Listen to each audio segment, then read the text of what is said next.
एक शादीशुदा जोड़ा अपना दूसरा हनीमून मनाने के लिए क्रूज पर गया।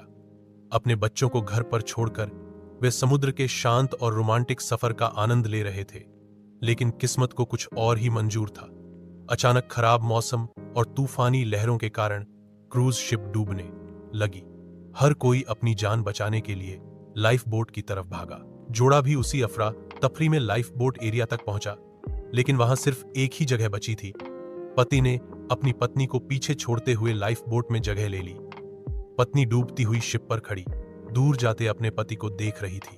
उसने चिल्लाकर कहा, हमारे बच्चों का ध्यान रखना। शिक्षक ने यह कहानी सुनाते हुए अपने छात्रों से पूछा, पत्नी ने पति से क्या कहा होगा? अधिकांश छात्रों ने जवाब दिया, पत्नी ने कहा होगा, मैं तुमसे नफरत करती हूं, तुमने मुझे अकेला छोड़ दिया।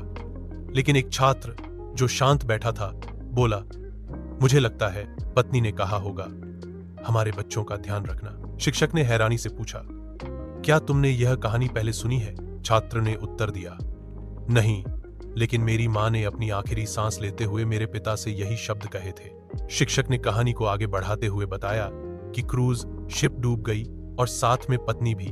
पति घर लौट आया और उसने अपने बच्चों को अकेले ही पाल पोस कर बड़ा किया। कई सालों बाद जब पति का निधन हुआ तो उसकी बेटी, जो अपनी मां की मौत के लिए उसे दोषी मानती थी, अपने पिता की पुरानी चीजें साफ करते हुए उनकी एक डायरी पढ़ने लगी।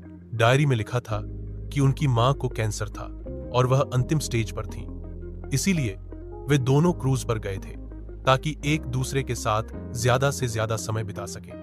जब वह भयानक समय आया और शिप डूबने लगी तो पति ने लाइफ बोट में बैठने से इनकार कर दिया था। वह अपनी पत्नी के साथ ही डूब जाना चाहता था, लेकिन उसकी पत्नी ने उसे बच्चों की कसम देकर कहा, तुम्हें मेरी नहीं, बच्चों की जरूरत है, उन्हें तुम्हारी जरूरत है। डायरी पढ़ने के बाद बेटी फूट फूट कर रो पड़ी। उसने महसूस किया कि उसके पिता ने जो किया वह उनकी मजबूरी थी, न कि स्वार्थ। शिक्षक ने यह कहानी खत्म करते हुए कहा, इस दुनिया में अच्छे और बुरे दोनों तरह के लोग हैं, लेकिन कई बार परिस्थितियां इतनी कठिन होती हैं कि सही गलत का फैसला करना मुश्किल हो जाता है। बिना पूरी सच्चाई जाने किसी के बारे में राय बनाना या उसे दोष देना गलत है। हमें कभी भी जल्दबाजी में निष्कर्ष पर नहीं पहुंचना चाहिए। कक्षा में गहरी शांति छा गई।